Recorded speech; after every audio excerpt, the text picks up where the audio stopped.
So, basahin natin ang Lucas chapter 22 verse 35 to 38.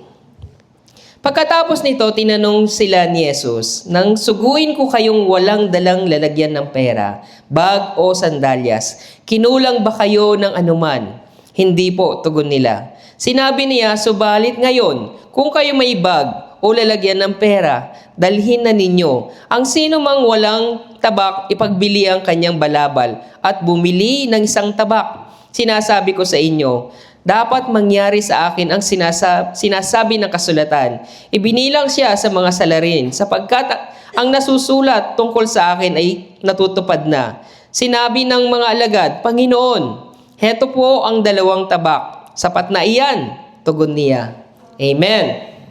So, batay po sa talata na binasa po natin sa aklat ng Lucas chapter 22 verse 35 to 38. Yung title po natin ngayon is, "Ipagkatiwala mo sa Diyos ang lahat, ayon sa kanyang kalooban." Amen. So, dito sa kwento na ito, bago po dakpin ng ating Panginoong Yesukristo, kinausap niya yung kanyang mga alagad. Ang sabi niya pa, ito'y kinausap niya patungkol sa paghahanda sa darating na pagsubok. So, yun yung naging title niya. Paghahanda para sa darating na pagsubok. So, ipinauna na ng Panginoong Yesukristo yung bagay na ito. So, dito masusubok yung mga apostol batay sa kanilang pananampalataya. So, dito sa kwento na ito, kung hindi mo talaga maiintindihan yung pangungusap sa atin ng ating Panginoong Yesukristo, katulad ng pakikipag-usap ng Panginoong Yesus sa mga apostol, kung hindi nila uunawain mabuti yung pangungusap ng Panginoong Yesus, para bang lagi nating iisipin na bakit patalinghaga lagi ang sinasabi ni Jesus? Kaya nga kung iintindihin natin mabuti yung sinasabi ni Jesus Christ, kinakailangan natin ng pangunawa na mas malalim. Hindi lang ito basta naiintindihan natin yung salitang binitawan niya, kundi kinakailangan nating hukayin ng mas malalim pa yung mensahe ng ating Panginoong Yesukristo. Ganon kalalim yung mga salita niya. Kaya nga, di ba, nung sinabi niya na sa mga apostol niya na mag-iingat kayo sa pampaasang ginagamit ng mga Pariseyo, iniisip nila agad na wala daw silang dalang tinapay. Pero ang ibig sabihin ng ating Panginoon ay pinag-iingat lang sila sa katuruan ng mga Pariseyo. So dito, para mga apostol dito is magkakaroon sila ng isang kwento na kung saan mako-confuse sila sa sinabi ng Panginoon. So kasi sa kwentong ito, nagkaroon sila ng confusing yung mga apostol. Kaya nga sabi niya sa 35 to 36, "Nang suguin ko kayong walang dalang lalagyan ng pera, bago sandalyas, kinulang ba kayo ng anuman?" Sabi nila, "Hindi po," tugon nila. Sinabi niya, "Subalit ngayon, kung may bag o lalagyan kayo ng pera, dalhin na ninyo. Ang sino mang walang tabak, ipagbili ang kanyang balabal at bumili ng isang tabak." So, talon tayo sa verse 38. Sinabi niya sa mga alagad, sinabi ng mga alagad, "Panginoon, heto po ang 2 tabak." Sabi niya, "Sapat na iyan," tugon niya. So, tumugon ng Panginoong Yesus, sabi niya, "Sapat na iyang tabak na iyan." So, 2 ang tabak nila, hawak nila, sabi ni Jesus, "Sapat na iyang tabak na iyan." Ngayon, dito magkakaroon ng confusing yung mga apostol.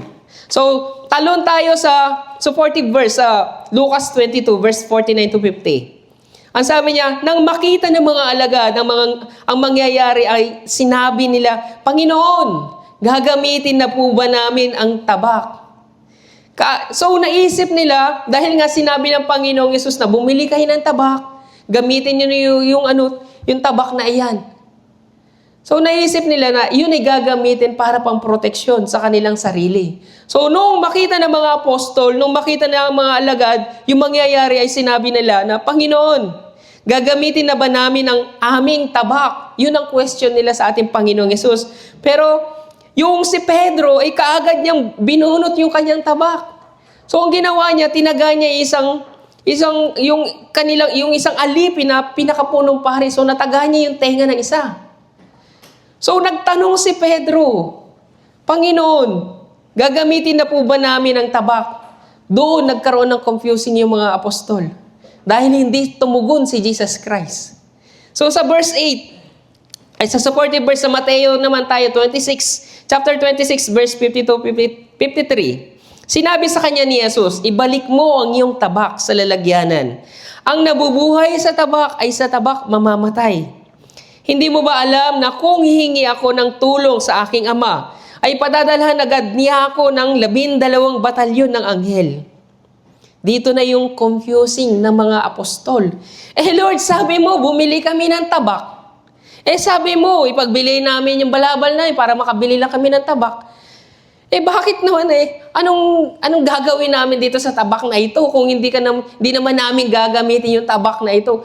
Bakit parang ang gulo mo, Lord? Nung tinanong kita, gagamitin na ba namin? Hindi ka tumugon. Kaya nga, kumilos na lang ako mag-isa. So, ang tanong ni Pedro, gagamitin na ba namin yung tabak? Ang problema, hindi sumagot si Jesus. So, anong aral na mapupulot natin dito sa confusing ng mga apostol? So, yung tabak na yun is isang instrumento lamang na sinabi ng Panginoon na bumili ka ng tabak, pero isang instrumento na pagpapakita na kung saan ito yung pagsubok ko para sa inyo. Kung magtitiwala ba kayo sa hawak niyong tabak o sa akin kayo magtitiwala. Kaya nga hindi ako tumugon sa iyong tanong kasi nga hinihintay kita kung ano magiging reaksyon mo. Kung magtitiwala ka ba o magtitiwala ka sa sarili mong kakayahan.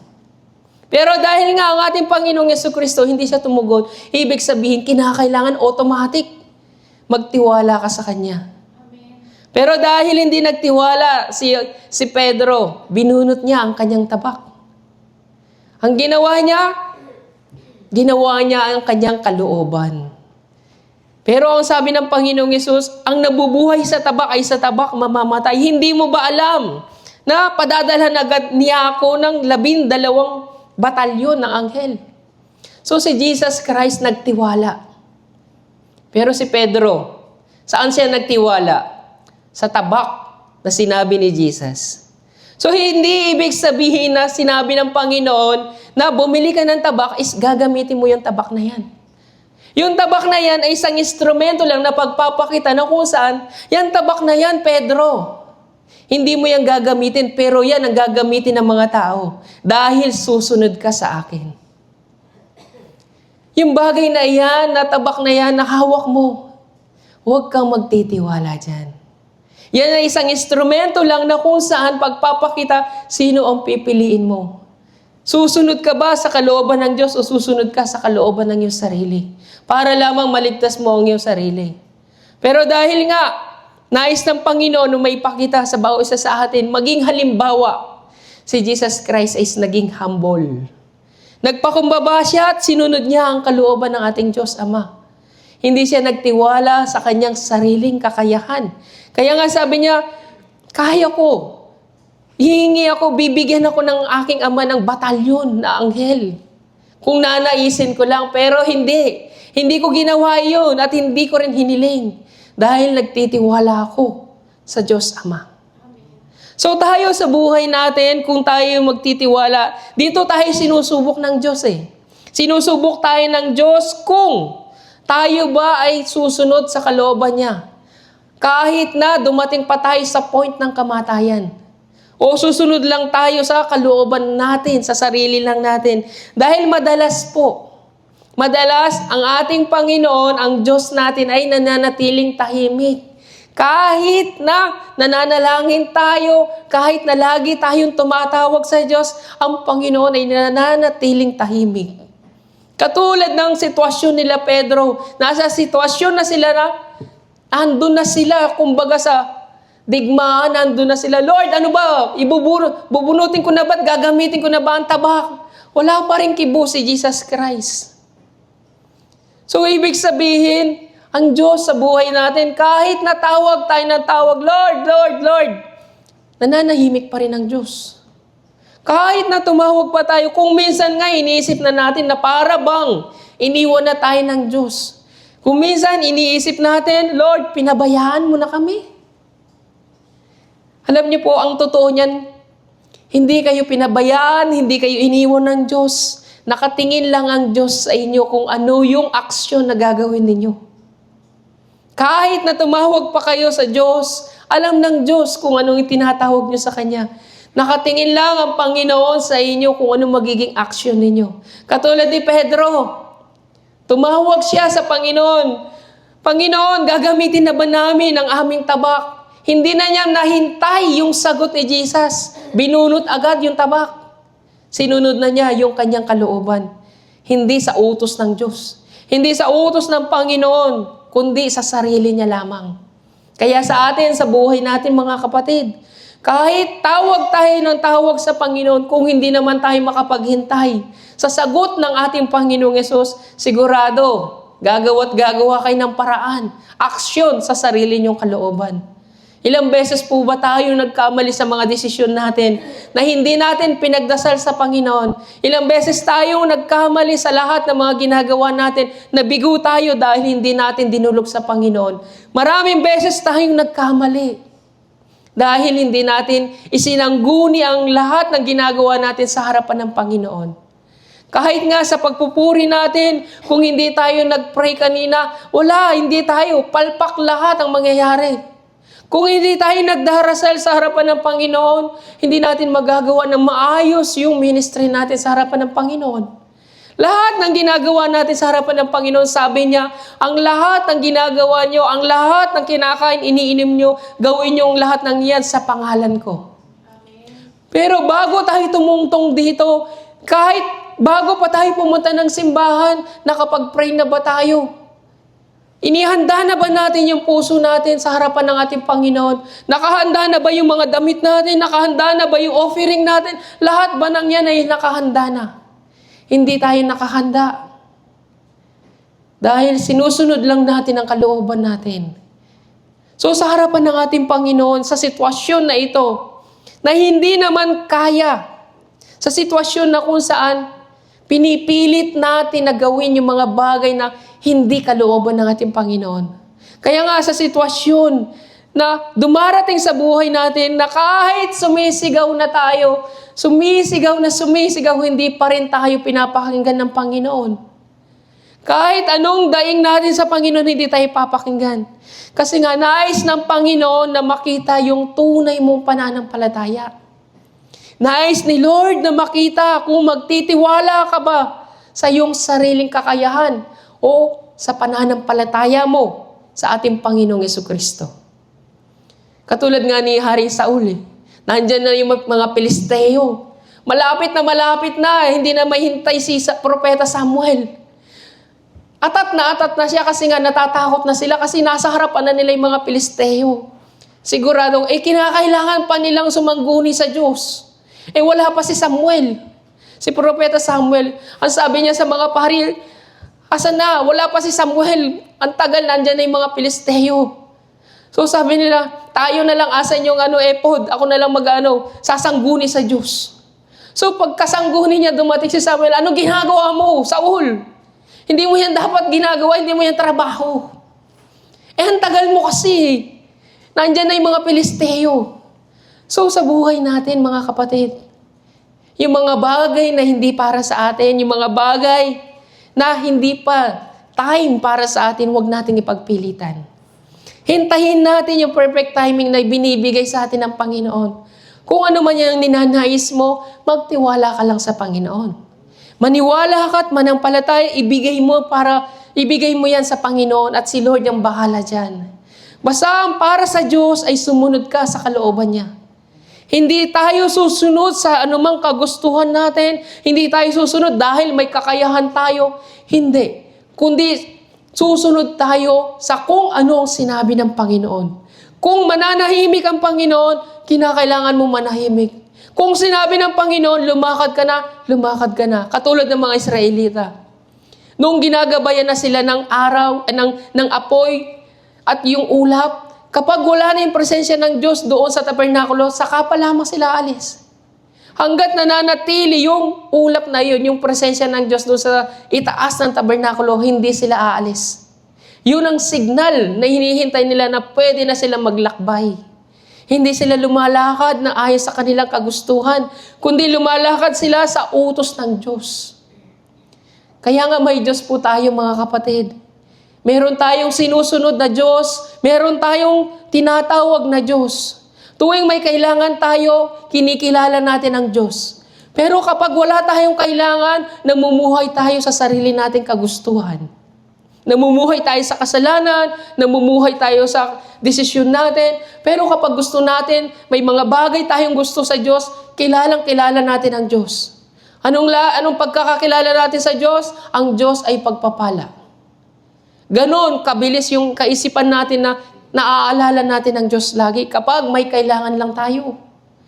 Pero, hindi tayo dapat nagtitiwala sa sarili natin. May pagkakataon man, pero kinakailangan, masunod pa rin ang kalooban ng Diyos. Kaya nga sabi niya sa John chapter 18 verse 11, sinabi ni Jesus kay Pedro, ibalik mo sa lalagyanan ng iyong tabak. Dapat kong danasin ang paghihirap na ibinigay sa akin ng aking Ama. So nakita ninyo, anak siya ng Diyos. May kakayahan siya. Pero kinakailangan masunod ang kalooban ng Diyos. Ano sabi niya? Dapat kong danasin yung paghihirap na ibinigay sa akin ng Ama. Biruin niyo bilang anak ng Diyos, kinakailangan mo pang dumaan sa ganong proseso. Nadadaan ka pa sa mga paghihirap. Samantalang may kakayahan naman ang anak ng Diyos na sabihin, pinatawad na kita sa iyong mga kasalanan. Ganon ang ginawa niya sa isang paralitiko, di ba? Sabi niya, tumayo ka't lumakad, pinatawad ka na sa iyong mga kasalanan. Pero yung mga Pariseo, sinong tao na ito? Lapastangan. Nilalapastangan na niya ang Diyos, sino siya, para magsabing pinatawad na ang kanyang kasalanan. Pero para sa ating Panginoong Yesus, anong sabi niya? Anong mas madali sa inyo? Ang sabihin pinatawad na ang kanyang kasalanan o sabihin tumayo ka't lumakad? Pero para sa ating Panginoon, sige, pagbibigyan ko kayo. Ipapakita ko sa inyo kung ano ang tunay na pagpapatawad at pagmamahal. Ito'y sa pamagitan ng gawa. Kaya nga ang ating Panginoong Jesucristo, kahit na may kakayahan siya, ginawa niya pa rin magpakumbaba. Ang sabi niya, dapat kong danasin ang paghihirap na ibinibigay sa akin ng aking Ama. So tayo mga kapatid, nakahanda ba tayong tanggapin yung paghihirap na daranasin natin sa pagsunod sa kalooban ng Diyos? Nakahanda ba tayo katulad ng ating Panginoong Yesus? Pero, siyempre, hindi. Hindi tayo nakahanda. Alam niyo kung bakit? Ayaw nating nahihirapan. Ayaw natin na dumaranas ng mga pagsubok. Lalong ayaw natin na pinaghihintay tayo sa mga dasal natin. Ayaw natin na hindi tayo tinutugon ni Lord. Atat na atat tayo. Kasi ayaw natin na pinaghihintay. Lalong ayaw po natin na nabibigatan tayo dahil lamang sa pagsunod sa salitahan ng Diyos.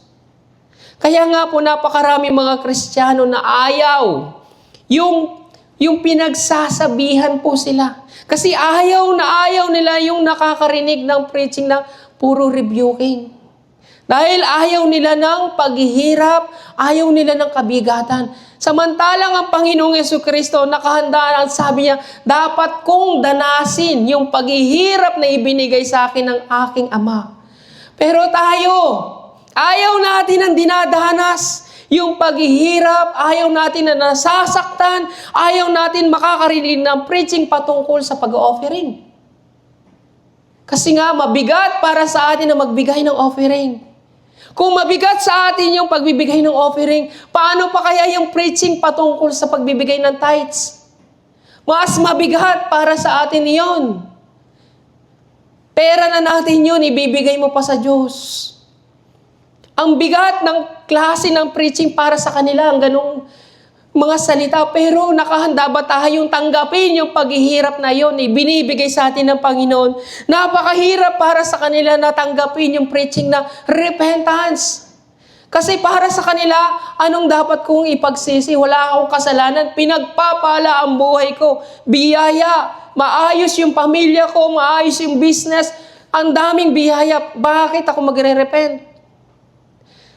Kabigatan para sa mga tao, ang preaching na pagpapatawad, pag-ibig sa kapwa, ang daming kabigatan. Dahil yung mga tao, ayaw nilang nabibigatan sila sa preaching pa lang. Kaya nga yung mga tao na yan, marami sa mga tao naghahanap ng ibang simbahan. Pumupunta sila sa simbahan na kung saan naghahanap sila ng simbahan na mas magaan, na kung saan ang katuruan ay puro pagpapala. Kaya nga yung mga simbahan na hinahanap nila, yan yung mga simbahan na kung saan hindi nagsasabi o hindi nagtuturo na ang mga miyembro ay dapat magsisi. Kasi kabigatan para sa mga miyembro, huhugutin ko pa ba anong kasalanan na meron ako? Iisipin ko pa ba may stress ako, ang dami ko ng problema, iisipin ko pa mag-repent? Pupunta ako sa isang simbahan na kung saan walang katuruan sa pagsisisi. Sa mga simbahan na kung saan walang nagre-rebuke, walang nagko-condemn. Sa mga simbahan na walang umuusig. Sa mga simbahan na kung saan napakagaan ng pamumuhay sa Kristyan. Nasasabihin ng isang pastor, oy, okay lang na magsuot ka ng ganyan. Okay lang na ganyan ang ugali mo. Darating ang panahon na makikilala mo rin si Lord. Hindi! Hanggat may pagkakataon, ipahayag mo ang katotohanan. Dahil hindi mo hawak ang buhay ng tao. Hindi ikaw may hawak ng buhay ng tao na yun. Hindi mo masasabi na mamamatay siya pagdating ng 100 taon. Hindi. Hindi ka Diyos para doon. Ang Diyos ang may hawak ng buhay ng isang tao. Ang tanging dapat ituro mo ay dapat sila magsisi sa kasalanan. Dapat sila manumbalik sa Panginoon. Nang sa gayon, dumating man ang araw ng kamatayan, makapagsisi sila, tanggapin sila ng ating Panginoon. Amen. Paano masasabing darating ang panahon na kikilalanin din nila ang Panginoon? Paano kung wala na yung pagkakataon na iyon? Paano kung hindi na nila nakilala ang Panginoon? Hindi mo na ituro ang katotohanan. Kaya nga maraming mga tao, maraming mga Kristiyano naghahanap ng ibang simbahan kasi ayaw nila ng kahirapan, ayaw nila ng kabigatan sa pagsunod sa salita ng Diyos. Ayaw nilang nabibigatan yung puso't damdamin nila. Kasi nga ayaw nilang tanggapin ang katotohanan. Samantalang ang Panginoong Jesucristo kung magsalita, sobrang bigat magsalita ng Panginoong Jesucristo. Kung dito pa lamang sa mundong ito, sabi niya, hindi niyo na tinatanggap at hindi niyo na naunawaan ang salitang ipinapahayag ko. Paano pa kaya yung patungkol sa langit? Paano pa kayo makakapunta ng langit kung dito pa lamang sa lupa ay hindi niyo na pinaniniwalaan ang salita ng Diyos? Sa langit, walang alikabok. Kahit katiting na kasalanan ay walang makakapasok. Dito pa lamang ay hinuhubog na tayo ng Panginoon. Kinakailangan sa atin ay magtiwala kung ano yung kalooban ng Panginoon ay dapat nating sundin. Huwag ninyong tigasin yung puso ninyo. Kinakailangan ninyong mahubog sa salita ng Diyos. Kinakailangan ninyong magpakontrol sa Holy Spirit. Huwag ninyong kontrolin yung sarili nyo. Magmatigas ka. Hindi. Yung katigasan ng iyong puso ang magdadala sa iyo sa impyerno. Kaya hanggat may buhay ka, hanggat may pagkakataon ka, hayaan mo ang Diyos na pumasok sa puso mo. Nang sa gayon, mabago ka. Kaya nga, ipinapahayag ang salita ng Diyos sa ating lahat. Nang sa gayon, yung Holy Spirit, dahil ang Holy Spirit, ang trabaho niya ay linisin yung dumi, ilabas yung dumi sa puso natin. Nakakalimutan na ba ninyo na ang ating katawan ay templo ng Holy Spirit? Ang trabaho ng Holy Spirit, i-convict tayo sa kasalanan. Kaya nga, ginagawa ng Holy Spirit, mula sa ikalaliman ng ating puso, hinuhugot niya, hinuhukay niya yung kasalanan na nakalimutan ninyo. Nang sa gayon, malinis yung puso ninyo. Nang sa gayon, bumalik sa normal ang lahat. Nang sa gayon, itong katawan natin is maging ganap na templo ng Holy Spirit. Pero paano kung ayaw ninyong pagbuksan ang Panginoon? Paano malilinis ang puso ninyo? Kung sa preaching pa lang ayaw na ninyong tanggapin yung rebuking, rebuking lang ang magiging daan para mag-repent ka. Dahil sino ba ang magsasabi na ikaw ay makasalanan? Kundi ang Panginoong Jesucristo lang. Dahil ang Panginoong Yesus lang ang nakakakita at nakakaalam ng puso natin. Itago mo man yan sa katabi mo. Yung kasalanan na meron ka, alam ng Diyos lahat ng mga pinaggagawa mo. Kaya nga ang Lord, nire-rebuild niya yung mga kasalanan natin ng sa gayon. Magkaroon ka ng ganap na buhay na walang hanggan. Dahil dito pa lang sa mundong ito, hinuhugasan na lahat ng iyong mga kasalanan. Dahil doon sa langit, pagdating ng langit, magsusuot ka ng puting lino. Katibayan na ang iyong kasalanan ay wala na. Pero dito sa mundong ito, kung ayaw mong tanggapin ang salita ng Diyos, paano ka makakapunta ng langit? Sino magdadala sa iyo sa langit? Sino magpapatawad sa iyo sa kapatawaran ng iyong mga kasalanan? Kung hindi ka magre-repent, sino magpapatawad sa iyo? Kung hindi mo marirealize ang kasalanan mo, paano ka naman magre-repent? Kaya nga kapatid, tanungin niyo yung sarili niyo. Masama ba ang salita ng Diyos kung tayo itinatama niya? Ang salita ng Diyos ay pag-ibig. Sinasabi natin, John 3:16, sapagkat gayon na lamang ang pag-ibig ng Diyos sa sangkatauhan, kaya't ibinigay niya ang kanyang bugtong na anak, upang ang sino man sumampalataya sa kanya hindi mapahamak, kundi magkaroon ng buhay na walang hanggan. Itinuturing niyo ba ang pag-ibig, yung salita ng Diyos? Gayon sinasabi ng Diyos ay pag-ibig. Hindi niyo itinuturing na pag-ibig ang salita ng Diyos, kundi itinuturing niyo itong condemnation. Para sa Panginoon, pag-ibig yun. Dahil sinasabi niya, hindi ako naparito para kayo'y hatulan, kundi upang iligtas. Pero dahil ang mga tao, iniisip nila, kinukondem sila ng salita ng Diyos, kayo mismo nagkukondem sa sarili ninyo. Dahil hindi nyo tinatanggap ang salita ng Diyos. Ang sabi ng Panginoon, hindi ako ang hahatol sa inyo, kundi ang salitang ipinapahayag ko sa inyo, ang hahatol sa inyo sa huling araw. Ibig sabihin, malinaw lang ang sinasabi ng Panginoon, hindi kita kinukondem, kundi minamahal kita, binibigyan kita ng pagkakataon na magsisi. Pero dahil sa kagustuhan mo, dahil sa choices mo yan, iniisip mo kinukondem ka ng Diyos.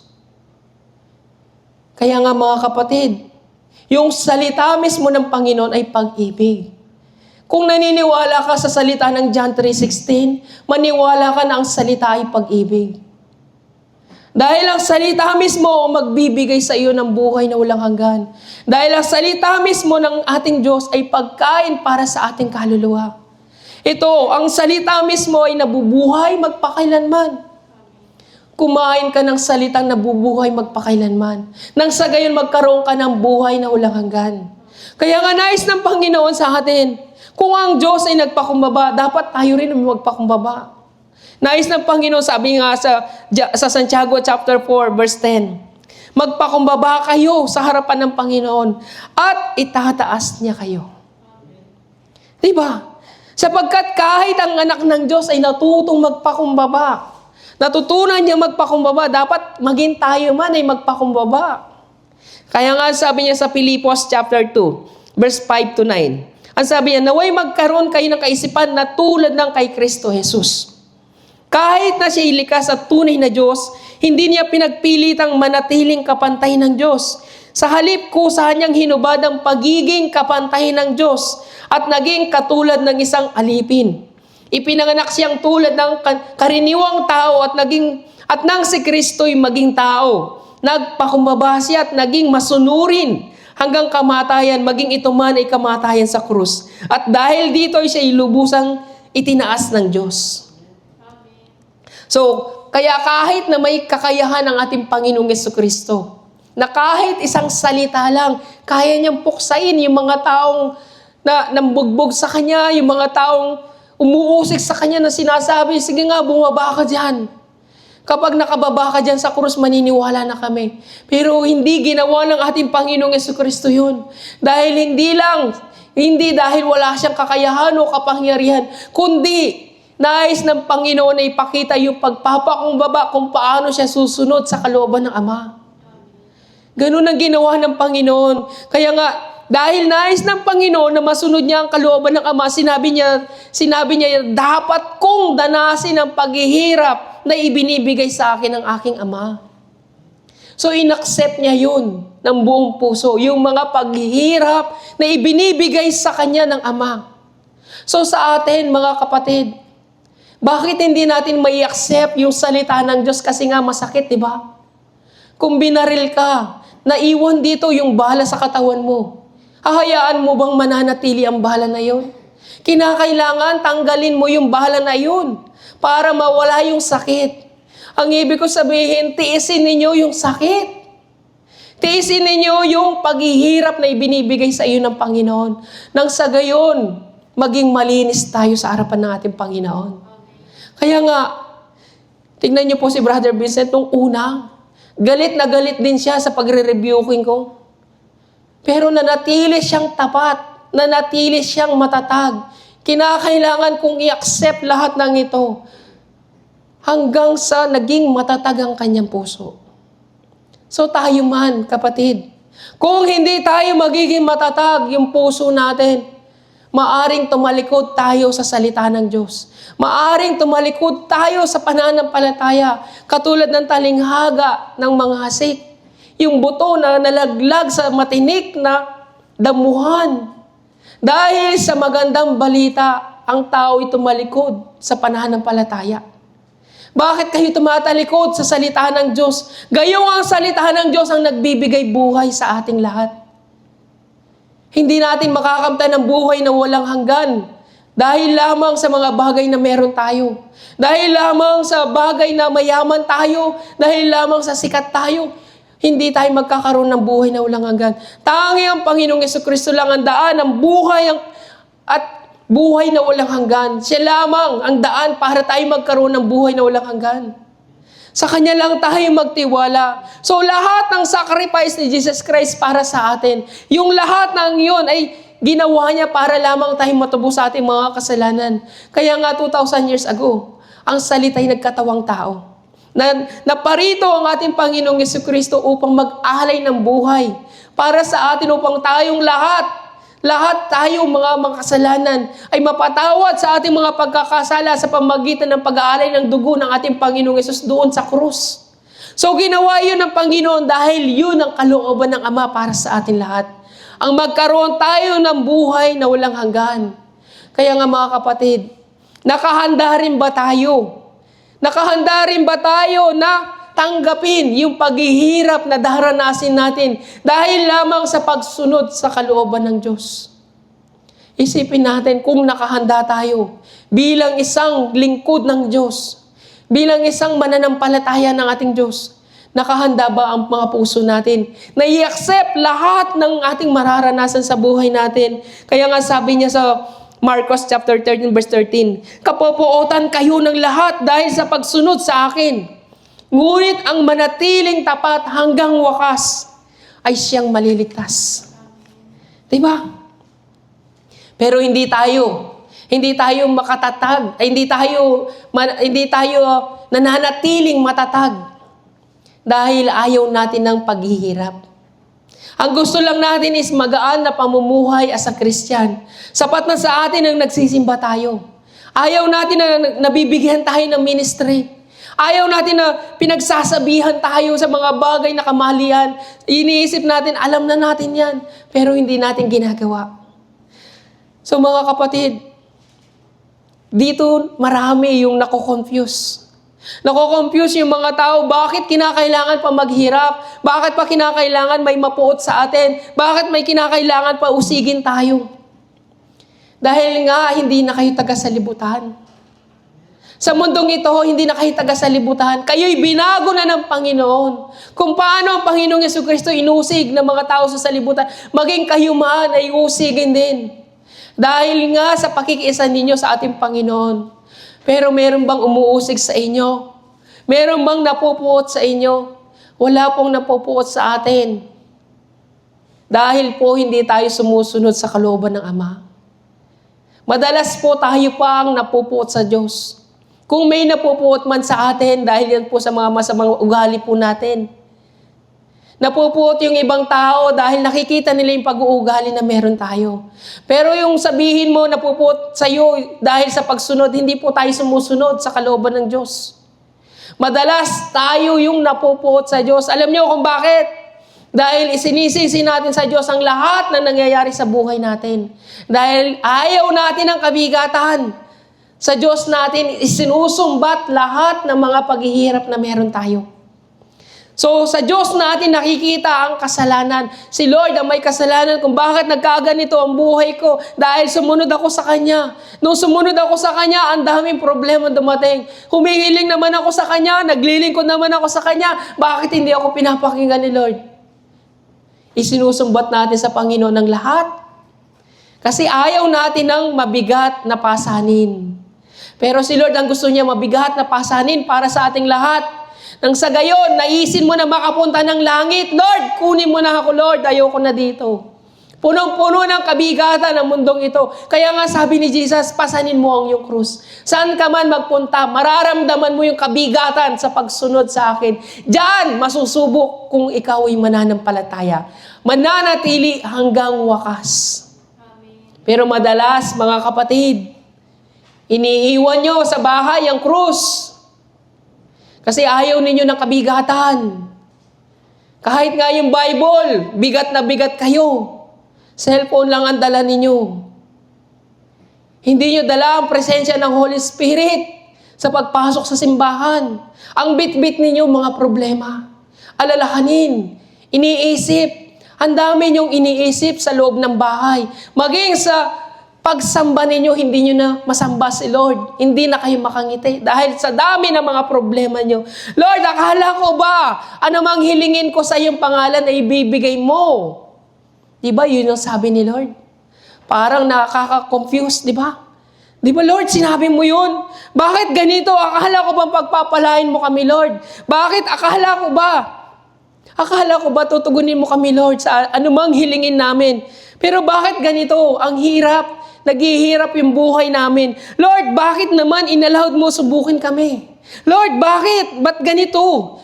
Ba't mo kami pinabayaan? Sa Diyos natin nakikita ang lahat ng yan. So, pagdating sa pagpapala, ang bilis sa mga pagpapala at mga pangako ng Diyos, naaalala natin yung salita ng Diyos. Ba't kaya ganun? Kapag sa mga kagustuhan natin, naaalala natin yung pangako ng Diyos na pagpapala, na anumang hilingin natin sa pangalan ng Ama ay ibibigay. Ang bilis makaalala. Pero kapag dating sa pagsunod sa salita ng Diyos, nakakalimot tayo, mga kapatid. Pagdating sa kasalanan, nakakalimot tayo. Pagdating sa pagbibigay, nakakalimot tayo. Pero pagdating sa pagpapala, bukas yung tenga natin. Tuwang-tuwa tayong naririnig yung salitang pagpapala. Pagdating sa kahirapan, sarado ang mga puso natin. Mga kapatid, anong sabi ni Jesus Christ sa John chapter 6, 26 to 27? Sumagot si Jesus, pakatandaan ninyo. Hinahanap ninyo ako, hindi dahil sa mga himalang ginawa ko nakita ninyo, kundi dahil nakakain kayo ng tinapay at nabusog. Pagpapala lang kung bakit kayo tumatawag. Dahil naranasan ninyo ang pagpapala, ngayon, tumatawag na kayo sa Panginoon dahil sa mga pagpapala. Kaya nga sabi ni Jesus, pakatandaan ninyo, hinahanap ninyo ako hindi dahil sa mga himalang nakita ninyo, kundi dahil nakakain kayo't nabusog. Kaya nga sabi niya sa verse 27, huwag ang pagkain nasisira ang inyong pagsikapang kamtan, kundi ang pagkain hindi nasisira at nagbibigay ng buhay na walang hanggan. Iyan ang ibinibigay sa inyo ng anak ng tao, sapagkat siya ang binigyan ng Diyos Ama ng ganitong karapatan. Buhay na walang hanggan. Salita ng Diyos ang hangarin ninyo. Hindi yung nasisirang tinapay, puro pagpapala. Hangarin ninyo ang salitang nagbibigay buhay. Kaya nga mga kapatid, bakit ang salita ng Diyos na nagbibigay buhay, bakit hindi nyo mai-accept sa puso ninyo? Bakit hindi nyo matanggap ang salita ng Diyos sa buhay ninyo? Dahil ba mabigat? Dahil ba mahirap sundin ang salita ng Diyos? Dahil hindi natin gusto sundin. Dahil ang gusto natin, naranasan natin ang pagpapala, yung pagpapala, doon tayo mas magaan. Kaya nga sabi na sa aklat ng John, chapter 10, verse 26, ngunit ayaw ninyong maniwala sapagkat hindi kayo kabilang sa aking mga tupa. Ang sakit nun. Sabihin sa iyo ni Lord yan. Dahil hindi ka naniniwala, sapagkat alam niya na hindi ka naman talaga kabilang sa kanyang mga tupa. Ibig sabihin, ibinibilang ka ng Panginoon, hindi sa langit, kundi sa impyerno. Kaya nga mga kapatid, tignan niyo sarili ninyo. Accept niyo ba ang salita ng Diyos? O ina-accept na ninyo na hindi kayo kabilang sa tupa ng Diyos? Nasa atin ang desisyon, mga kapatid. Mahirap man sundin ang salita ng Diyos. Mahirap man sundin, kinakailangan. Pag sumikapan ninyong sundin ang kalooban ng Diyos. Dahil doon nagpapakita na kayo'y kabilang sa ating Diyos. Kabilang kayo sa mga tupa ng ating Diyos. Kaya nga sabi niya, ngunit ayaw ninyong maniwala, sapagkat hindi kayo kabilang sa aking mga tupa.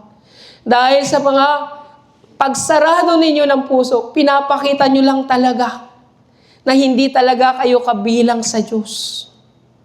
Hindi kayo kabilang dahil hindi niyo tinatanggap ang salita ng Diyos. Kaya nga, ang nais lang ng tao sa mundong ito ay puro pagpapala. Pagpapala lang ang nais ng gusto ng mga tao. At yan din ang gusto ng dyablo. Gusto ng dyablo yung walang katapusang pagpapala. Walang katapusang paghahangad ng mga pagpapala. Dahil sa paghahangad nyo ng pagpapala, walang katapusang pag-iisip.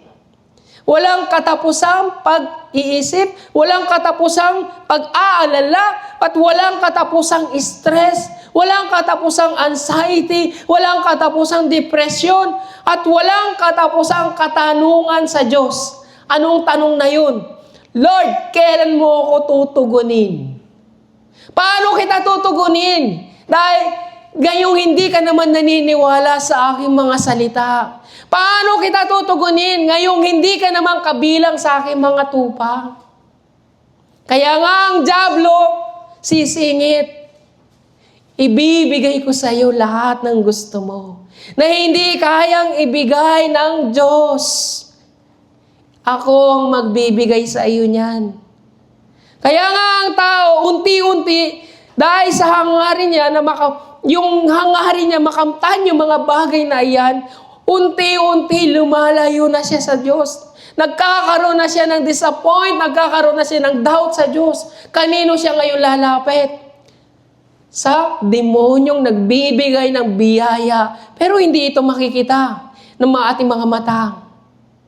Yan ang sinasabi ko sa inyo na gagawa kayo ng paraan sa sarili nyong sikap. Pero sa paggawa nyo ng sariling sikap, tutulungan kayo ng demonyo na hindi nyo napapansin na sa gayon hindi na kayo magtiwala.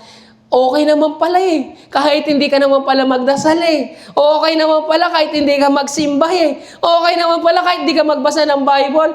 Nagagawa naman pala natin ang solusyon ng mga problema eh. Kasi nga tinulungan ka ng demonyo. Ang Diyos, kapag tinulungan ka niya, iiyak ka muna. Magmakaawa ka muna. Magrepent ka muna bago ka niya tugunin sa iyong mga kahilingan. Kasi ang Diyos gusto niya maging bata ka. Maging katulad ka ng isang bata. Ganon ang gusto ng Panginoon. Dahil ang Diyos kahit sa sarili niya, huwag niyo akong ituring na genie. Dapat ipakita niyo sa akin may paggalang kayo at may takot kayo. Amen. Ipakita niyo sa akin na talagang Diyos ako. Amen. Hindi genie. Kahit si Lord, alam niya yan. Kaya nga ang hirap. Hiling ka ng hiling. Sigaw ka ng sigaw. Hindi ka naririnig ni Lord.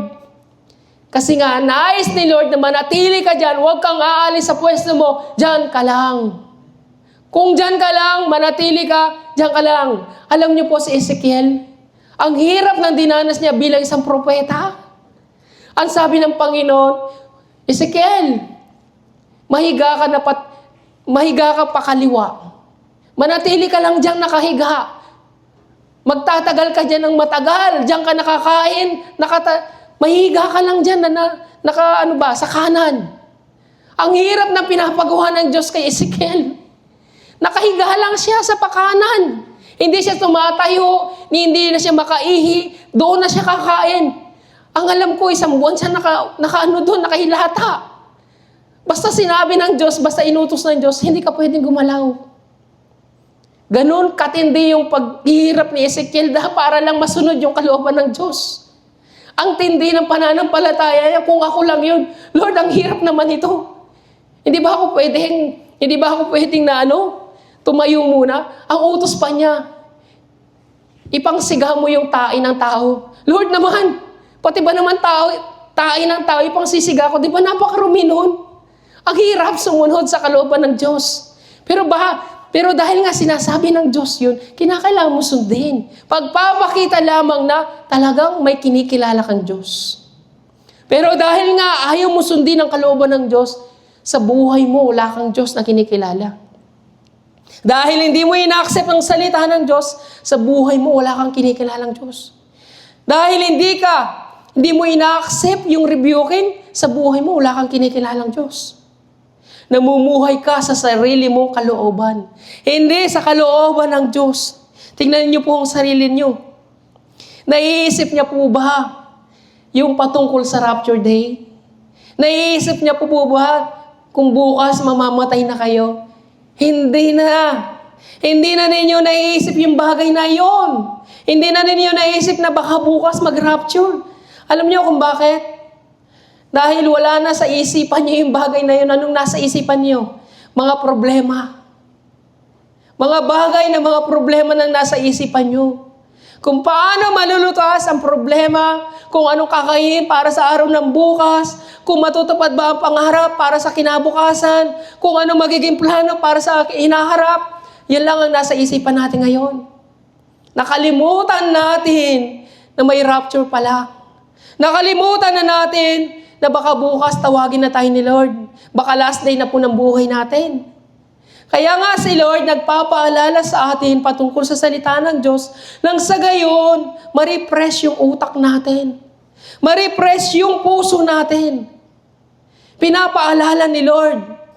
Kumbaga, ginigising tayo ni Lord sa mga bagay na ito. Nire-rebuke tayo nang sa gayon.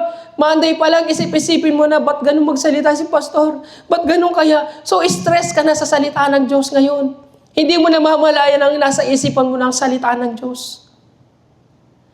Pero dahil sa simbahan pa lang, hindi mo ina-accept ang salita ng Diyos. Pag uwi mo, anong iisipin mo? Problema pa rin.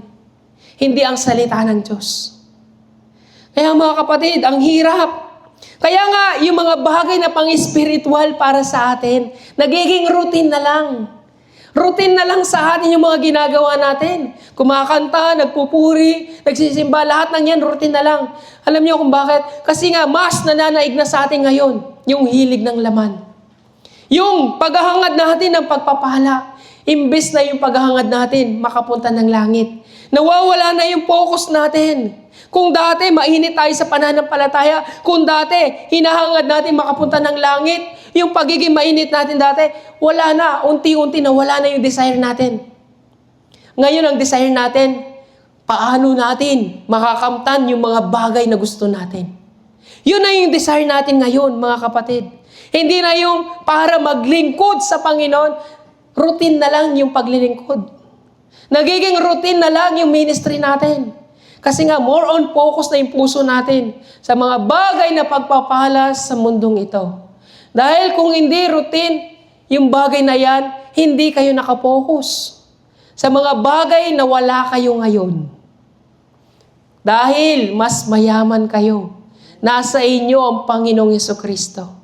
Nasa inyo ang buhay na walang hanggan. Nasa inyo ang kaharian ng langit. Pero dahil ang desire ninyo ang mundong ito, sino ang nasa inyo? Ang demonyo. Sa puso natin, nabubuhay tayo. Sa puso natin, nagsisimba tayo. Pero sa puso natin, ang demonyo ang nasa puso natin. Hindi ang desire ng Holy Spirit. Dahil sinasabi ng Biblia na kung saan ang Holy Spirit ang nakakaalam ng iniisip ng Diyos. At ang Holy Spirit, ang Espiritu ang nakakaalam sa iniisip ng Espiritu. Kung wala sa atin ang Holy Spirit, sino magpapaalala sa inyo sa salita ng Diyos? Wala. Dahil sa puso ninyo, ang diablo ang nananatili, ipapaalala sa inyo lagi ng diablo, mga bagay na problema sa buhay mo, mga bagay na gusto mong naisin mo yan, naisin mo yan, ibibigay sa iyo ng Diyos. Pero kahit na positibo ang sinasabi ng demonyo pa rin ang nagsasabi. Hindi ang Holy Spirit. Kaya nga, hindi naman natin namamalayan na yung paghahangad natin ng unti-unti is inilalayo natin yung sarili natin sa Diyos dahil na rin po sa hilig ng laman. Kaya nga po mga kapatid, kaya nga pagdating sa kapighatian, nawawala na yung pananampalataya. Anong yumayakap sa atin? Hindi yung Holy Spirit, kundi yung stress natin sa buhay, kundi yung anxiety, depression, kawalan ng pag-asa, kawalan ng pananampalataya. Lahat ng yan, niyayakap tayo. Niyayakap tayo ng sarili nating pagnanais. Dahil sa ating kawalan ng pananampalataya. So yung pananampalataya na yan, ginagamit na lang natin as a routine. Ibig ko sabihin, ginagamit natin ang pananampalataya tuwing may kailangan na lang tayo. Tuwing may kailangan tayo sa Diyos, tuwing may hinihingi tayo sa Diyos, tuwing may problema tayo, routine na lang ang pananampalataya. Wala nang feelings. Nagiging routine na lang ang lahat. Kaya nga, ang tinutukoy dito na pananampalataya, kung kaya niyong tanggapin ang lahat ng paghihirap na ibinibigay sa inyo ng Diyos bilang pagsubok. Pero dahil hindi nyo makayahanan ng mga paghihirap, nagrereklamo kayo. So, nagiging routine na lang po ang pananampalataya. Pakatandaan ninyo, sinabi niya, hinahanap ninyo ako. Hindi dahil sa mga himalang nakita ninyo, kundi dahil nakakain kayo ng tinapay at nabusog. Naranasan nyo lang pagpalain kayo, naging mapagmataas na kayo. Naranasan nyo lang na magkaroon kayo ng bagay na yan, naging mayabang na kayo. Iniisip ninyo, kasama nyo ang Diyos. Hindi. Ang dapat nyong isipin, nahabag sa iyo ang Diyos. Naranasan ko yung himala ng Diyos sa buhay ko. Sa kabila na ako'y sa makasalanan, sa kabila na ako'y dating ganito. Ngayon, eto na ako, binago na ako ng Diyos. Hindi ka binago. Hindi ka binago dahil sa mga pagpapala. Hindi yan tunay na pagbabago dahil lamang sa mga pagpapala. Hindi yan pagbabago. Ang tunay na binago ng Diyos, yung kayang isuko ang lahat. Kaya niyang isurrender ang lahat. Ang tunay na binago ng Panginoon, hindi na niya pahalagahan yung mga bagay sa mundong ito. Yun ang tunay na binago ng Panginoon. Kung wala ka man, magpakumbaba ka. Kung ibibigay sa iyo ni Lord, salamat. Kung hindi, salamat pa rin, Lord. Ibig sabihin, hindi ka naghahangad ng mga bagay sa mundong ito. Kaya nga, hindi na sa Diyos yung focus po natin, kundi yung priority po natin, yung mga bagay sa salibutan na. Although na nagsisimba tayo, nagiging routine na lang po sa atin yan. Kaya nga yung paghahangad natin sa mga bagay sa mundong ito is naghahatid po sa atin ng kamatayan. Kaya nga sabi sa Genesis, di ba? Sa Genesis chapter 2 verse 16 to 17, sinabi niya sa tao, makakain mo ang alinmang bungang kahoy sa halaman. Maliban sa bunga ng punong kahoy na nagbibigay ng kaalaman tungkol sa mabuti at masama, huwag mong kakainin ang bungang iyon, sapagkat sa araw na kainin mo yon, ikaw ay mamamatay. Sa oras na kainin mo yon, yung ipinagbabawal na utos, ikaw ay mamamatay. Dahil sa hilig ng laman, dahil sa pagnanasa natin, sa mga bagay na ina-attempt natin, sa oras na gawin mo yun, ikaw ay mamamatay. Ibig sabihin ng kamatayan, Wala na sa iyo ang presence ni Lord. Kaya nga yung Holy Spirit nawawala sa atin.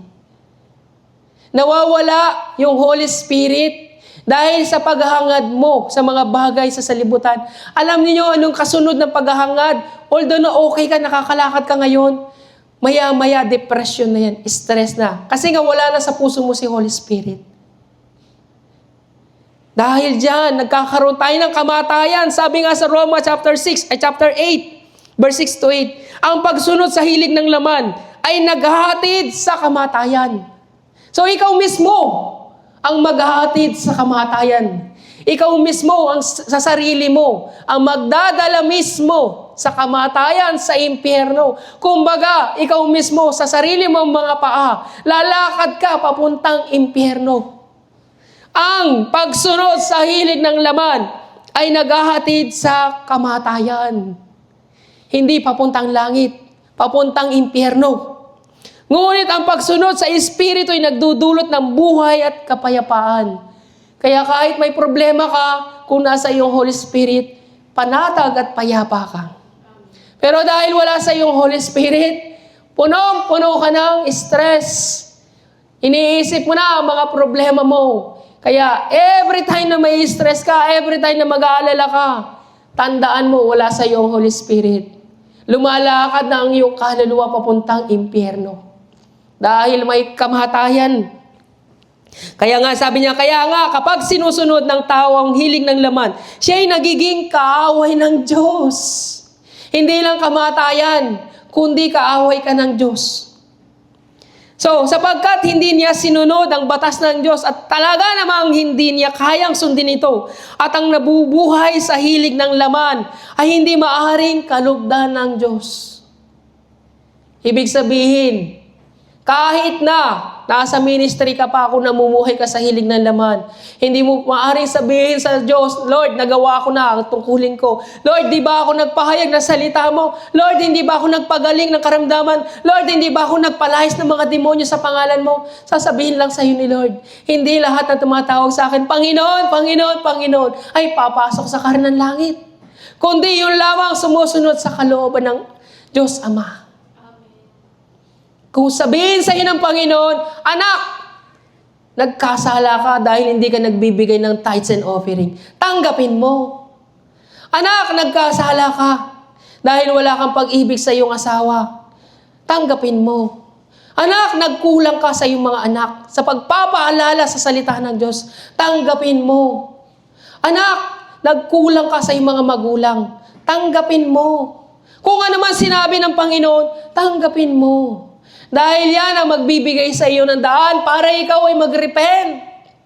Once na nag-repent ka, patatawarin ka ng Panginoon. Pero dahil nga sa katigasan ng inyong ulo, dahil ayaw ninyong sundin ang salita ng Diyos, sabi ng Panginoon, hindi maaring kalugdan ng Diyos. Ibig sabihin, hindi ka patatawarin ng Diyos. Hindi ka makakapasok ng langit.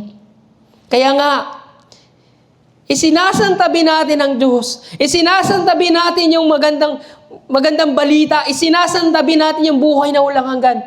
Dahil naranasan natin yung pagpapala sa buhay natin. Ngunit, higit sa lahat, yung pagnanasa natin ngayon, yung makamtan, yung mga bagay sa mundo. Wala pa ako noon. Wala pa akong ganon. Gusto ko ng ganon. Gusto ko ng ganyan. Naiinggit ako sa ganoon. Nais ko rin magkaroon ng ganon. Anong sabi ng demonyo? Anong sabi ng demonyo? Anong gusto mo? Ano pang wala sa iyo? Ano bang kinaiinggitan mo? Gusto mo bang magkaroon ng ganon? Ano pang gusto mo? Tanong ng demonyo sa ating lahat. Alam nyo anong sabi niya? Ibibigay ko sa iyo lahat.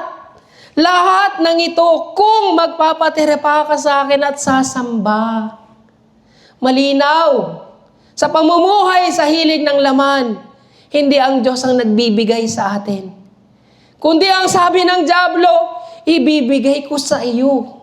Ibibigay ko sa iyo ang lahat ng ito kung sasamba ka sa akin at magpapatira pa. Hindi ba ganun ang pamumuhay natin? Humihiling tayo, naiinggit tayo, gusto ko niyan, gusto ko nun, gusto ko nun, gusto ko rin magkaroon ng ganyan, wala pa akong ganyan. Tanong ng dyablo, ano bang gusto mo? Ibibigay ko sa iyo.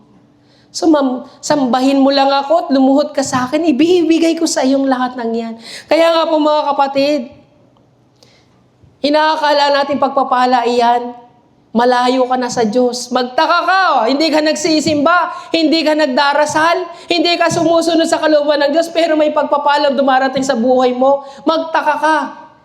Dahil hindi galing sa Diyos yan. Magtaka ka, nanalo ka ng loto. Nagtaka ka, may biyaya sa pintuan. Magtaka ka, may perang dumating sa iyo, binigay. Magtaka ka. Hindi sa Diyos galing yan, kundi kay demonyo. Dahil sa paghahangad mo sa mga bagay na gusto mo. Kaya nga, sabi niya sa Lucas, sabi ng Panginoong Yesus, ito naman ang sabi ni Jesus, kung si demonyo nagsalita, si Jesus naman ay itong sabi. Lucas chapter 23, verse 28 to 29. Nilingon sila ni Jesus at sinabi sa mga kababahihang Jerusalem, huwag ninyo akong iyakan. Ang tangisan ninyo ang inyong sarili at ang inyong mga anak. Tandaan ninyo, darating ang mga araw, sasabihin nila, mapalad ang mga baog, ang mga sinapupunang hindi nagdalang tao, at ang mga dibdib na hindi nagpasuso. Anong ibig sabihin ni Jesus Christ doon? Mapalad daw. Mapalad ka kahit pinagkaitan ka ng mundong ito. Mapalad ka dahil wala kang ibang meron kundi ang Diyos. Mapalad ka dahil wala kang ibang inaasahan kundi ang Diyos. Kaya nga sabi ni Jesus Christ sa mga babae, huwag ninyo akong iyakan, Diyos ako. Ang iyakan ninyo yung sarili ninyo at ang inyong mga anak. Dahil mula sa iyo dapat magsisi ka. Mula sa iyo, makikita ng iyong mga anak kung anong klaseng pamumuhay na meron ka. Kung anong pamumuhay na meron ka ngayon, mga magulang. Ganyan din ang pamumuhay na maipapasa mo sa iyong mga anak. Kung wala kang pananampalataya, makikita ng iyong mga anak, ganyan din ang magiging buhay niya. Kung anong klaseng pananamit ka, ganon din ang pananamit ng iyong mga anak. Kung anong mga ugali mo, ganon din magiging ugali ng iyong mga anak. Kaya nga sabi ng Panginoong Yesus, huwag niyo akong iyakan. Huwag kayong tumangi sa akin. Ang tangisin mo ang iyong sarili. Tangisin mo ang iyong kasalanan. At tangisan mo rin ang iyong mga anak dahil dapat ikaw mismo, magulang, putulin mo na yung sumpa na yun. Mag-umpisa sa iyo magulang yung sumpa ng sa gayon. Yung mga anak mo lalakad na may pananampalataya. Pero dahil sa iyo nakikita mga magulang, wala kang pananampalataya, hindi nakikita ng mga anak mo nagbabasa ng Bible, hindi nakikita na nananalangin ka, paano magdarasal lang yung mga anak? Paano sila maniniwala sa Diyos? Kung ikaw mismo nagdadala ng halimbawa papuntang impyerno, ikaw mismo tumangis. Huwag kang tumangis, mga magulang, para lamang maibigay mo yung gusto ng anak mo. Huwag kang tumangis para lamang maibigay sa iyo ng asawa mo yung gusto mo. Huwag kang tumangis sa mga bagay na pangsalibutan. Kundi sabi niya, tandaan niyo, darating ang araw, sasabihin nila, mapalad ang mga baog. Alam niyo ba yung mga baog? Naghahangad sila magkaroon ng anak, pero walang pagkakataon. Tangi ang pag-asa nila ang Diyos. Amen. Kaya nga si Lazaro na isang pulube na tatad ng sugat. Wala man siyang bahay, wala man siyang damit, wala man siyang makain, tangi ang meron siya ang Diyos. Nagkaroon siya ng buhay na walang hanggan. Tanging ang Diyos lang. Sapat na sa buhay natin para magkaroon tayo ng buhay na walang hanggan. Kaya nga mga kapatid, mapalad na tayo. Sabi nga niya, di ba sa Mateo chapter 5, verse 3, mapalad ang taong walang ibang inaasahan kundi ang Diyos, sapagkat mapapabilang sila sa kaharian ng langit. Umiiyak ka sa Diyos dahil wala ka na meron sila. Yan ang iniiyakan mo. Lord, wala ako noon na meron sila. Lord, pinagpapala sila, dapat ako rin pagpalain mo. Lord, gusto ko ng ganong klaseng pamilya. Gusto ko ng ganong klaseng asawa. Gusto ko ng ganong klaseng mga anak. Gusto ko ng ganong klaseng sasakyan. Gusto ko ng ganong klaseng bahay. Ang dami niyong gusto. Umiiyak kayo sa Diyos sa mga bagay na gusto ninyo. Pero ang gusto ni Jesus, huwag kang umiyak sa akin. Ang gusto kong iyakan mo yung kasalanan mo. Dahil doon sa langit, higit pa sa ninanais mo, ang kaya kong ibigay sa iyo. Amen. Ang buhay na walang hanggan, hindi mo matutumbasan yan dito sa lupa. Dito ang ginto, binibili doon, nilalakaran lang. Dito ang buhay, nag-e-exercise ka na, umiinom ka na ng vitamins. Doon sa langit, walang kamatayan. Dito, puno-puno ka ng stress. Lahat nararamdaman mo. Doon sa langit, wala nang pagluha. Hindi ka naluluha. Wala nang pagtangis sa langit. Kaya nga, hangarin mo ang makapunta ng langit. Sinabi ni Jesus, iyakan mo ang iyong sarili. Iyakan mo ang iyong sarili at ang tangisin mo ang iyong mga anak. Nakahanda ba kayo mapunta ng impyerno? Tanggap niyo ba na ang inyong mga anak ay mapunta ng impyerno? O iniisip niyo lang na darating ang araw ang inyong mga anak ay makikilala din nila si Lord? Hindi. Kayo mismo. Kaya kayo binigyan ng anak, ipinagkakatiwala ng Diyos yan sa inyo. Kaya nga sabi ni Lord, mahalin mo ang iyong kapwa. Wala ba kayong pagmamahal sa inyong mga anak? Bakit hindi niyo tangisan ang inyong mga anak? Kung nakikita niyo ang inyong anak na mumuhay sila sa kasalanan, umiyak ka. Hanggat hindi mo nakikita yung pagbabago ng iyong anak, umiyak ka. Huwag kang titigil na tumangis. Kaya nga sabi ni Jesus sa mga babae doon, huwag niyo akong iyakan dahil Diyos ako. Ang iyakan ninyo ang sarili ninyo. Dahil ako, Diyos ako, may buhay na walang hanggan. Kayo, wala kayong buhay na walang hanggan.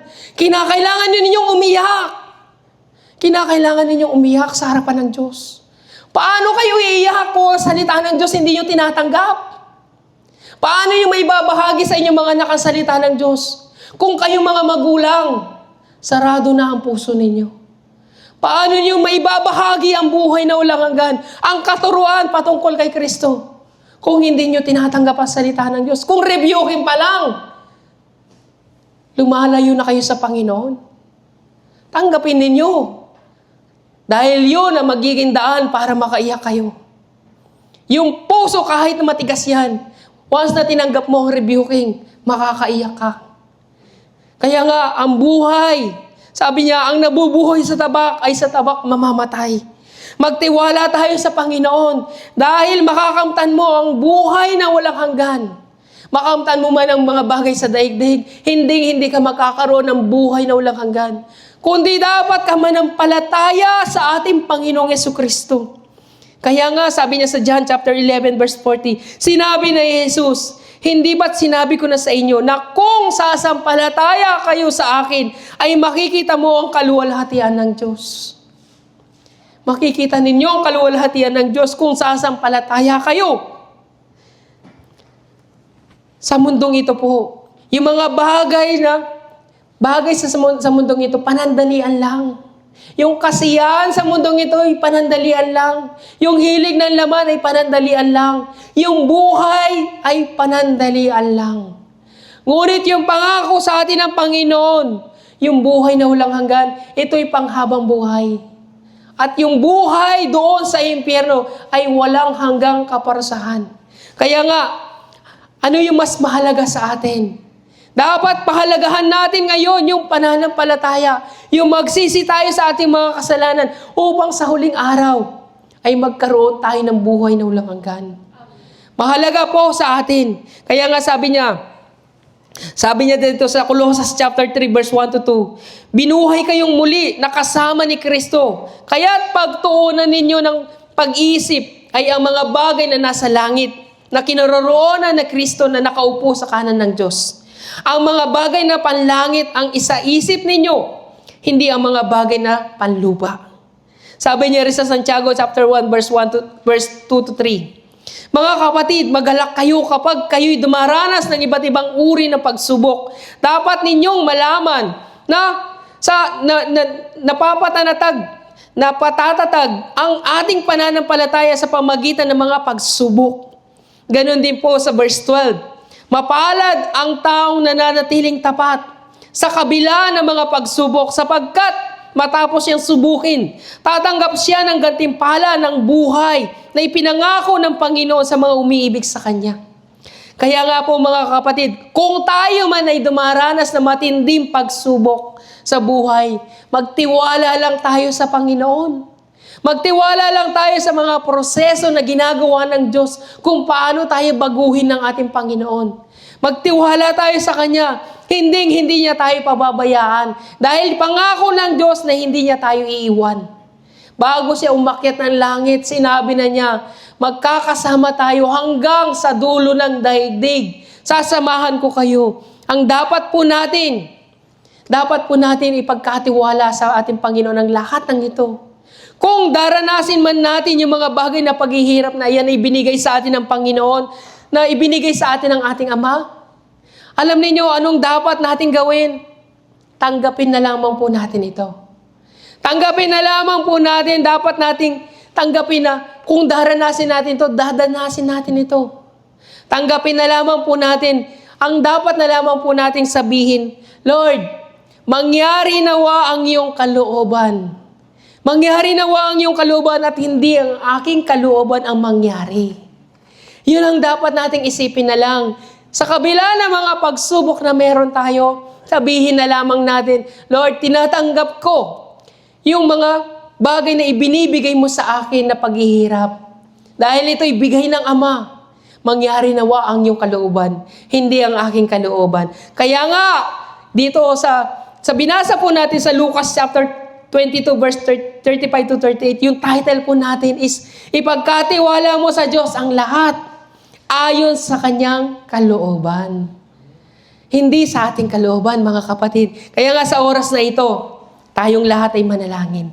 Ipagkatiwala natin sa ating Panginoon ang lahat ng bagay na ito. Ano man yung sitwasyon na meron tayo ngayon, ano man ang mga pagsubok, mga problema sa buhay natin, ipagkatiwala natin sa ating Panginoon.